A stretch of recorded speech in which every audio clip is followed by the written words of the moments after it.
If I had a 9 to 5 and I wanted to get out of it in just a few months, here's exactly what I would do. So I've not had a job now, thankfully, for almost 6 years. How crazy is that?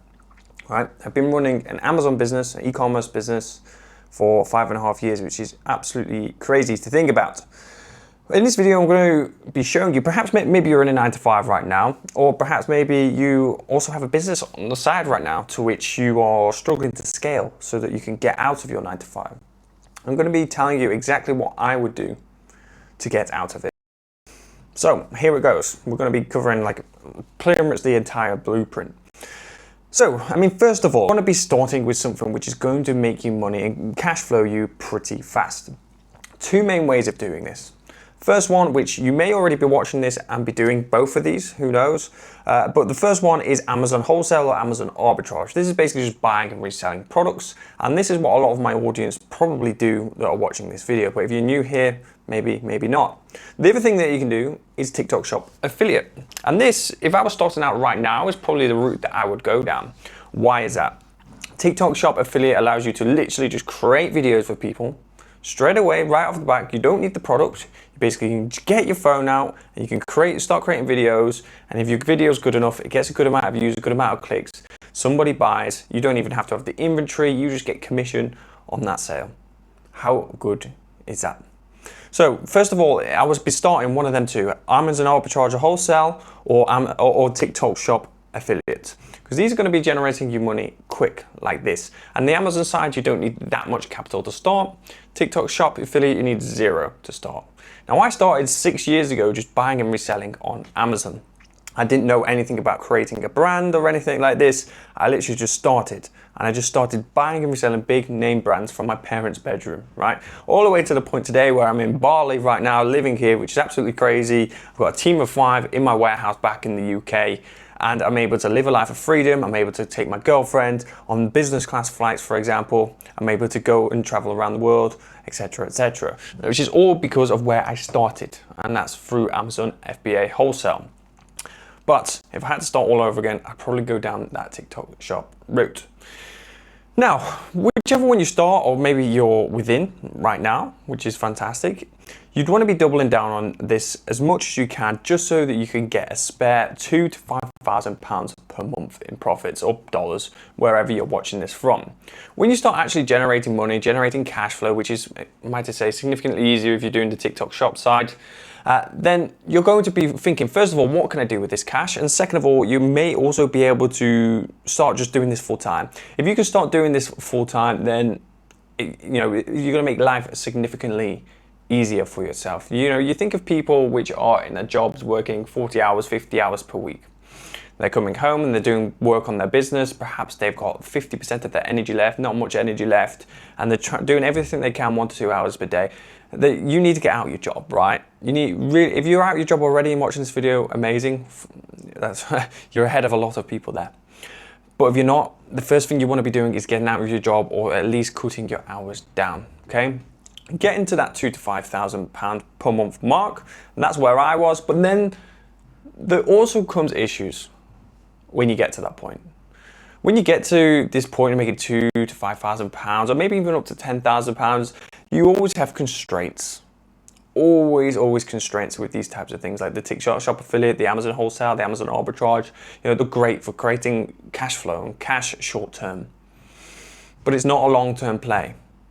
And this is exactly what I did to pivot. And I'm going to be speaking about this in this video on how you can do the exact same. So when you start to create like $2,000 to $5,000 a month, maybe even $10,000 a month in profit, right? Because we scale to about 9, maybe 10K per month in profits doing this, buying, reselling. And we were always chasing the next best thing. Always chasing the next best thing.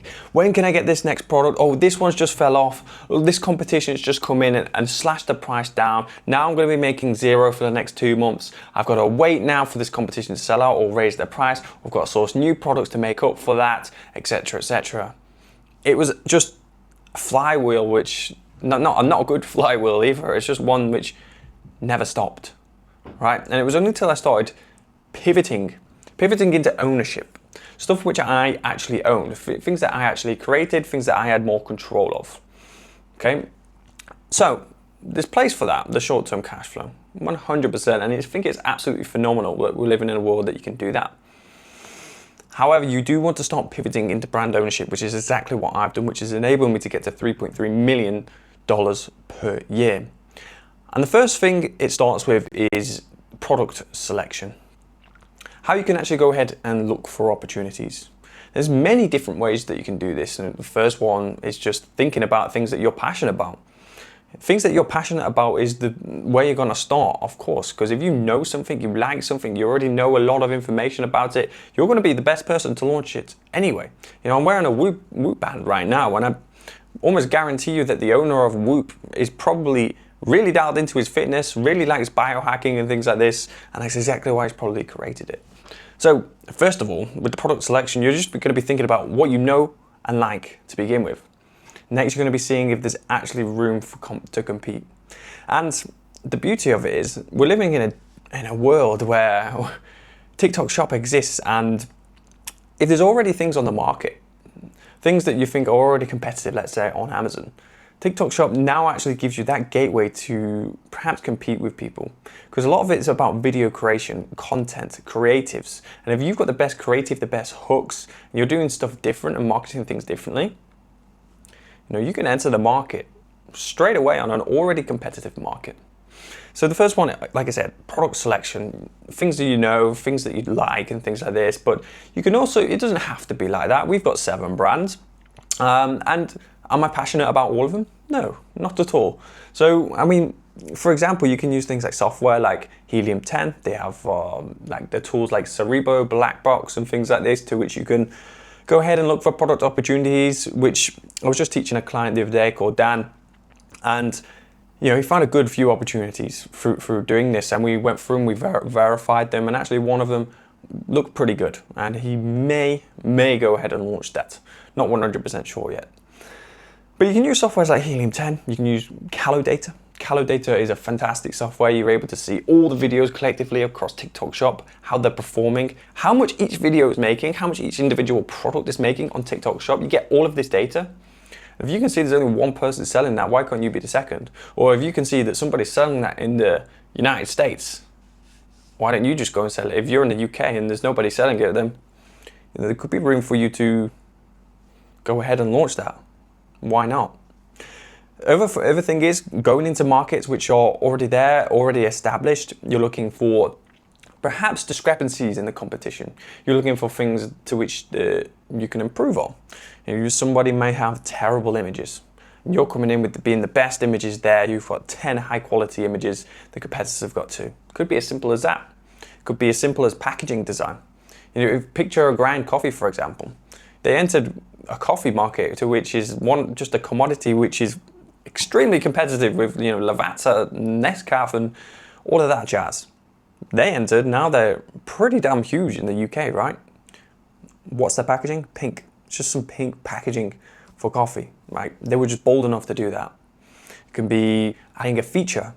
You can be looking at reviews to which your competitors are lacking. Because 8 times out of 10, maybe 7 times out of 10, you'll see that people online, they'll have bad reviews and they'll be for a specific thing. And if you can come in and improve that and actually like call that out in the title, call that out in your images, you're going to be laughing there, really. You're really going to be laughing there. So, I mean, the first step to you pivoting, so you've got starting for the short-term cash flow, then transitioning to becoming a marketplace software. And the first step is actually product selection. You got to be selecting them. Then you're going to be validating them. I did just speak about it, touch on it a tiny bit, but you want to be validating it. Is there room for you to actually compete? Is there room for you to actually buy this product? Because at the end of the day, you may find great opportunities, but does it actually fit your budget? If you've not got the money to invest into a product, then you're probably not going to launch the product, are you? You got to validate whether there's room for you to compete, like I said, and then validation in terms of like, is there room to compete on the competitors' listings? Like I said, the bad reviews, I've already really mentioned it, like the images, all these types of things. But next, when you've actually sourced a product opportunity, when you've validated a product opportunity, This is where things get real, where things get juicy. You want to be actually designing a product. Now what I probably should have mentioned this before I went into the steps, right? Building a brand and selecting a product is going to be something that's going to give you long-term freedom. It may be hard to begin with, and the product selection may be hard. It may take a long amount of time, and even sourcing the manufacturers, which we're going to speak about now, may take a long time. However, when it's launched and it's there and it's set, honestly, it's so good. So good. The margin's significantly higher when you're actually making consistent profits and stuff, and you've got systems and processes in place. You can actually sell your business potentially in the future. Because, I mean, people right now making short-term cash flow, maybe you even fall under that bracket, maybe making 2, 5, 10 grand a month, but you don't own anything. You stop, your business stops. Someone wants to buy a business, it's worth zero. Our business is worth something now, just from transitioning. So now when you've sourced, you validate the product, you want to be finding manufacturers for this product. You want to be speaking with them, people which are going to make your product. Now, you can do this in many different ways, right? You can do it internationally, you can do it locally, you can go into China, for example. A few different ways. You can just, I'll just explain each and every single one, shall I? First one, sourcing locally in the UK, your own country, for example, or the US, your own country. There's many manufacturers for many products in your own country, which you may or may not know, right? Some are going to be better than others, some are going to be cheaper than others, but I'd definitely start as a small starting point. Now, 80% of the products you're probably not going to source from the UK or the US because, well, China's probably one of the biggest things that you're going to be going for. And, the cost difference for China to the UK, China to the US is pretty significant. And there's a reason why all the biggest companies go there. But to begin with, I would see if you can compete and you can source things locally because, lead times are going to be significantly smaller. For example, if you're buying a product, you get a product made, it may take 7 to 14 days just from your local country. If you're doing it in China, it could take upwards of 90. And you can see how cash flow could be quite an issue at this point. But other things you can do, you can source internationally. If you're from the US, you could source South America, you could source Mexico and things like this. Or Canada, or even Europe. Or conversely, if you're from the UK, you could source in the EU, Turkey, Asia, things like this. Or let's get on to the last thing, let's be honest, China. China, for most people, sourcing is going to be where they're going to go. The price is just significantly cheaper, and people do have a misconception that there's no quality there in China, but you can get serious quality in China, that's for sure. All the big companies use China, so they must have quality. So if you've got a misconception in your mind, a limited belief that China's not the way forward, it probably is, let's be honest. And when you go ahead and you've sourced a product, you've validated it, you're going to be speaking to suppliers, whether it's locally or whatever. Let's just use China, for example. You're probably going to be using sites like Alibaba and things like this. And I have like a custom script that I send suppliers when I'm speaking to them, ask them for all different types of things, and it kind of positions you as an authority and an expert when you're speaking to them.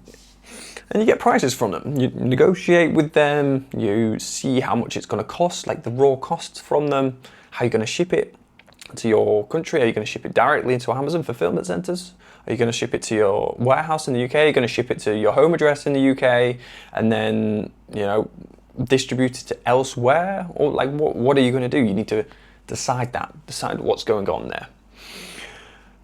And the beauty of things are in China, right? So you source your product, we're on the third one, sourcing the manufacturers, and then we've got 4, which is branding and compliance.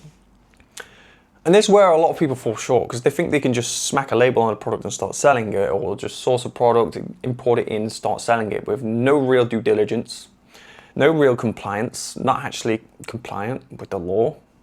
If you're not building a sustainable business, are you, if you're not complying with the law? Honestly, take me for example. Like I've made quite a few mistakes, actually, quite a few of them. Two that come to my mind is one, sourcing branded products in China, which is just stupid on Alibaba. I've seen some SanDisk memory cards, they were just ridiculously cheap. I was like, bang, I'm going to buy them. Sold amazing, ordered a second batch, and then I found out they were fake when the second batch came, and I lost 10 grand. Second one was I ordered a plug, which was one of my first private label products really from China.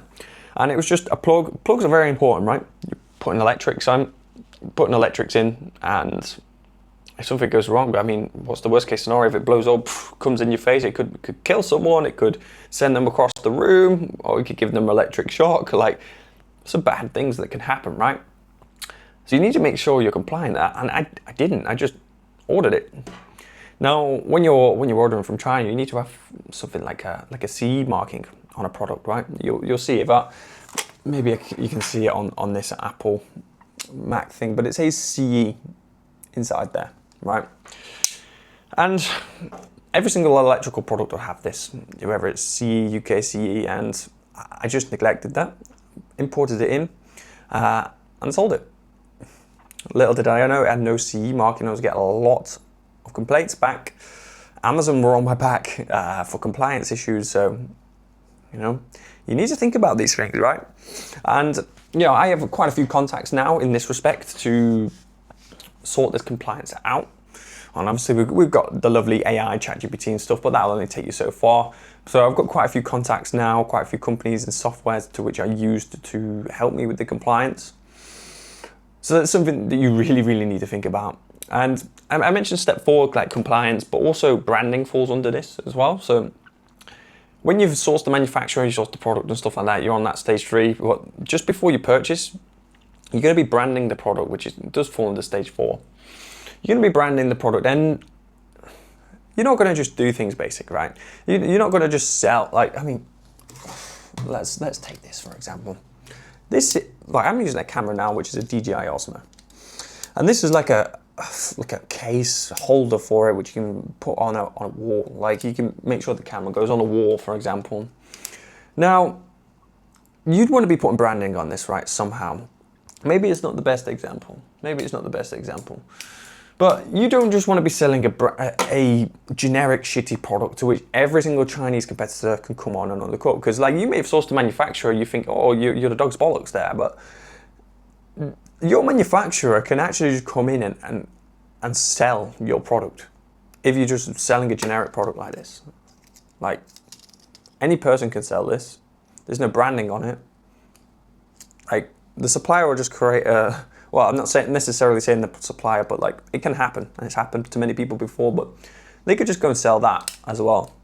If you're just having a stock product, like, what's special about you? So you need to be thinking about this. When you're sourcing manufacturers, sourcing suppliers and stuff, your branding, it might be a generic product, but can you put it in a branded box, a special box with some nice instructions and maybe a welcome video? That's what I did as a uniqueness. That's what gets the good reviews as well. That's what makes things just a hell of a lot better. Significantly better, might I say. But if you can actually get stuff to which you can put branding on, like physically on and stuff, like I said, probably not the best example there, then you're going to be laughing there. It's going to be much better. And also, to go one step further when you do, like, how can you make that stand out? And it goes back to the validation section. How can you make sure that you stand out? Whether it's a completely different color, whether it's adding a cool feature, and this is all up to you in the design and the branding section when you get to that point. So when you've done everything, you're like super excited now, and actually this is where it gets the juiciest, and this is where you can start making tens of thousands of pounds. It's the launch phase, so you may have sorted everything out. You've sorted how you're going to ship it to yourself, like the new brand that you're going to create. You may have figured all that out. It may be perhaps with you now, or perhaps it's on the way to you. Now you're on the launch phase. You're going to be getting photography done of your product, obviously. Like, you're not just going to look. You can't launch a product with people not knowing what it looks like, right? So you're going to want to have some graphic design done, some really cool, high quality images, displaying the benefits and things like this. We do it in a very unique way, a very out across all competition, and I think that's one of the reasons why we're doing it. significantly well. My partner's very good at it. Very good at it. To tell you a quick story, a quick sidetrack actually, but so she designed an image like just before Christmas, and it was it was significantly better, right, than the current image that we already had. And I didn't want to change it because like the product was selling well. Sometimes it's just like if something's working, I don't change it straight away. I don't want to make any harsh changes. So I run an A/B experiment for 14, maybe 2 weeks actually. Maybe 3 weeks. But anyway, get to the end of the 2 or 3 weeks time. The listing, well, the A/B experiment was saying that my partner's image was 70% better. I changed the image and the sales doubled the next day. It was ridiculous. So you want to be making sure that you have really good high quality images, maybe even a video as well for your Amazon listing or when you're listing on TikTok shop as well. But when you've got all that done now, you've got the branding, you've got the images for the products presented extremely well. Now this is the most important part, is the launch phase. How are you going to launch your product? Now, we have Amazon, we have TikTok Shop, we have Shopify, we have Temu, we have eBay, we have all these types of things in our business. What you're going to be focusing on. There's 2 main platforms that you've got at the minute. Well, I say 3, but let's speak about 2 in this video, and it's 2 which generate me $3.3 million per year. You know, the third one, which I will touch on, it generates us a little bit, and it's going to be very important for you to think about. But number 1 is Amazon, and number 2 is TikTok. And both of these are very different, vastly different. And you may actually be watching this video doing 2 to 10K profits per month doing TikTok or Amazon right now. And if you are, great, because that's exactly who I want to be speaking to anyway. I don't really want to be speaking to the wider audience. So there's 2 routes that you're going to take and go down. The first one, like I said, is going to be Amazon. Now Amazon's fantastic for, now people search things on Amazon and it's just all about searching and building trust, building loyalty, and completely different to TikTok. There's buyer intent. So with Amazon, you know, if you want to buy an iPhone or the newest iPhone, then you type in iPhone in. If you want a DJI Osmo Pocket holder thing, you're typing in DJI Osmo Pocket thing. You're typing in what you want on the Amazon search bar.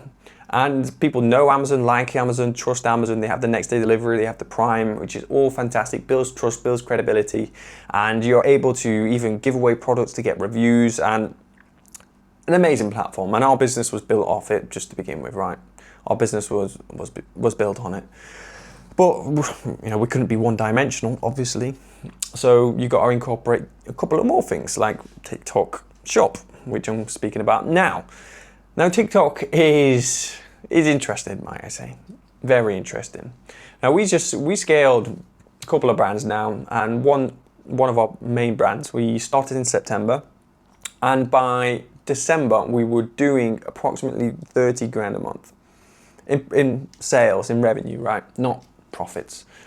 But in just a few months' time that happened. Imagine you just added like 30 grand a month to your revenue, just like that, in 2 to 3 months. How nuts would that be? That's exactly what TikTok Shop can provide. The scalability of it can be insane, especially if your margin is very high. If your margin is very high on TikTok, then life's a lot easier for you, might I say. But TikTok is a completely different platform in terms of compared to Amazon. Amazon, like I just mentioned, but TikTok is mainly like impulse buys, right? And if you're an affiliate, TikTok Shop affiliate already, then you probably know this anyway. Like, people create viral videos, and that gets presented to the customer, that gets presented to people. That just comes naturally on people's For You page. People click on the video, click the link on the video, and then they go ahead and buy. That's it. Like, the product finds the customer. The customer doesn't really find the product as much as Amazon. Now, I know TikTok now has become more and more of a search-driven platform. People are searching more things on like the search bar for the TikTok Shop, but nowhere near as many as Amazon. Nowhere near as many as Amazon, and I don't think it ever will be in the next 10 years anyway. be as much as Amazon. So TikTok's always going to be that impulse buy side of things, and it's great for you as a brand. Great for you as a brand. If, let's say, for example, if your product doesn't really have any search volume, there's not really, like we mentioned about buyer intent and how Amazon's a search-driven platform. So if you wanting to sell something on Amazon, it has to have demand for people to find it and buy it, right? It has to have demand. Otherwise, people aren't going to search it and buy it. The beauty of TikTok is, right, you can create that demand. You literally just create it out of thin air. Obviously, the product has to be good. Like, I mean, even this solves a good problem. Like, people want to film in the gym all the time, which is mainly what I use it for. And people want to be discreet filming in the gym. Like, it's pretty good. You could create some good videos on that. Like, for example, let me just think. Are you always anxious of filming in the gym, or worried about what people think about you recording in the gym? Why don't you just get yourself one of these, stick it on your DJI Osmo, put it on the metal. It's only like this big, a camera, and hardly anybody can see it. And you get better shots, etc., etc. And you visually show all of this. Pretty damn good, actually. It's a damn good product, but like, a lot of people won't have this £700 mini camera. So maybe not. Like, how many could you sell? Maybe not that many. But the basic premise is that you can create the demand on TikTok, which is phenomenal. So if there's no search volume for the product, like let's say this, for example, maybe there's no search volume for it, you can create the search volume for it. So it's actually got to be a good product. The next thing is you can actually enter already competitive markets. So let's say if you're selling supplements, for example, and you wanted to sell a specific supplement which is already there, already well established. Let's say it's on Amazon, but it's not on TikTok Shop. You can just be the first person to do it, first of all. But second of all, if it is already saturated on Amazon and TikTok Shop, but there's no one targeting a specific angle or a specific pain point or anything like this, then you can actually just come into the market and dominate, really. As long as you've got better creatives, like you're way more creative than all the other brands, you're coming in marketing it differently, and you're combining that with all the things like we've already mentioned, like different branding, how you can style differently and things like this. And it's game over, really. You know, we have a viral framework that we follow for every single video, which actually solves a problem, because, I mean, some products don't solve a problem, they're just impulse buys, right? But like things that solve a problem, I personally have like a script or a rule or a framework, should I say, that's probably the best thing to say, like a framework that I follow, which really grabs people's attention, really hooks people in. And if you're a TikTok Shop affiliate watching this, that might benefit you, or you may already know about this. But super important to have. So now hopefully you understand the difference between Amazon and TikTok Shop and why they're both important to launch on. Super imperative that you have both of them, by the way. Like, you need both of them. I was one directional for the longest time on Amazon, but like TikTok now makes maybe 25% of our sales, so pretty good if you ask me. Next, and we'll start wrapping up soon, is Shopify. Shopify basically means your own website.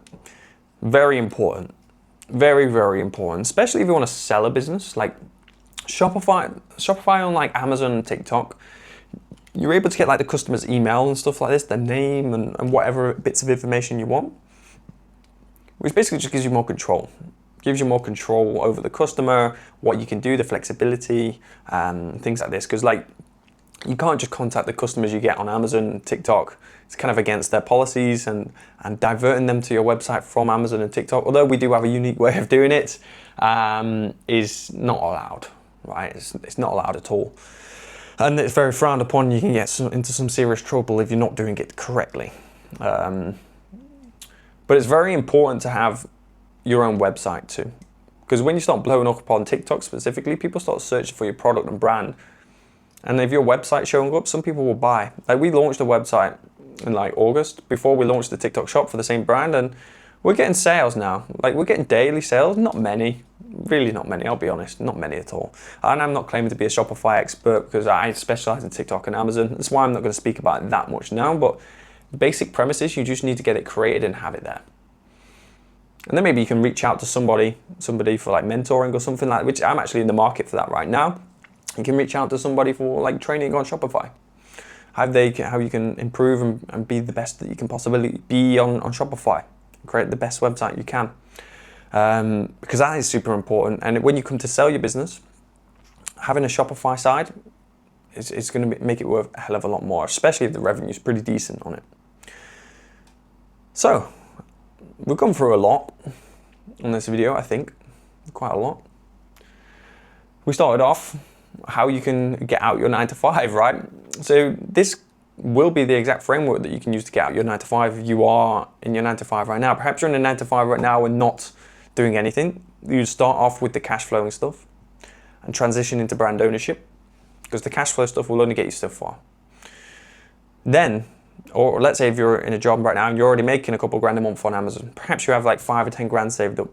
You'd want to be using that 5 or 10 grand to start your own brand and doing the steps that I've just spoke about in this video.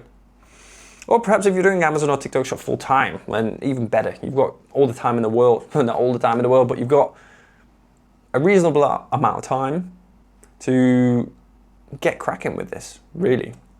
A reasonable amount of time to get cracking with this. And you've probably got the cash flow coming in, you've probably got the skills as well. So even if you've done wholesale, even if you've done TikTok shop affiliate, you've got some transferable business skills as well, which is again, really, really nice. So you're going to be getting to that point and making 2 to 10 grand a month in profit, right? You're going to get to that point, and then you're going to have to start thinking about how you can transition. Because like I said, your business isn't worth anything, right? Let's say if you're a TikTok shop affiliate, right? Making videos on this product, buy this product on the link below in the description, whatever. People buy it, making sales, not your product. Your commissions can change at any point. Your commissions can go down. The brand owner can go out of stock, meaning you've just made that video, it's going viral, you spent a lot of time and you're making no sales from it because the brand owners ran out of stock.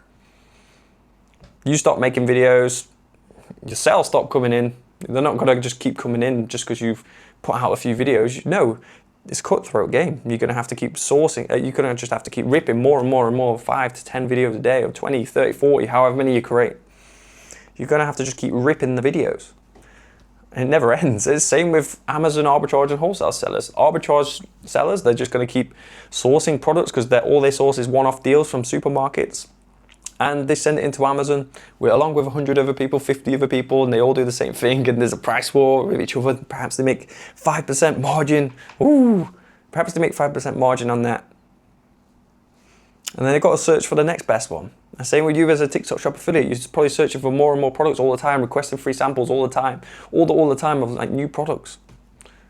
Like private label product, you source one and just have that product. It's yours. You're the seller of it as well. You just replenish that one all the time. You only focus on scaling that one product, and then you maybe venture out to the next one. I've mentioned affiliates, I've mentioned arbitrage sellers, wholesale sellers. You're the same as arbitrage sellers, really. You're still looking for the best product all the time. It's just the fact that competition is maybe a little bit less cutthroat on wholesale. And there are a little bit of skills that go into wholesale as well. Like if you're good with dealing with people, good with negotiation, then you can get reasonably far with wholesale. A lot further than arbitrage probably. But yeah, when you've got to this point, it's time to start making that transition. That's exactly what I did. Like I said, I have not had a 9 to 5 for, 5.5 years, 6 years, something like this. And I started out as just an operator, getting that short-term cash flow, like I said. And it was great, got me out my 9 to 5. Constraints, many problems, many headaches, and then I transitioned about 3.5 years ago to brand ownership. And I became what I call a marketplace sovereign. If you want any advice, any tips, or you want to work with me directly and see how you can become a marketplace sovereign, then check out the link down below in the description, because we have a whole marketplace sovereign's blueprint to which you can go ahead and follow. Whether you want to work with me directly one-to-one or take things at your own pace for a pre-recorded course, anything is completely fine. Just click the link down below. You'll be able to find out a little bit more about what we do and how we can help you. And you'll be able to book in a call with me or one of my team members, and we can discuss things further. That's it from me. Like, subscribe, and I'll see you in the next video.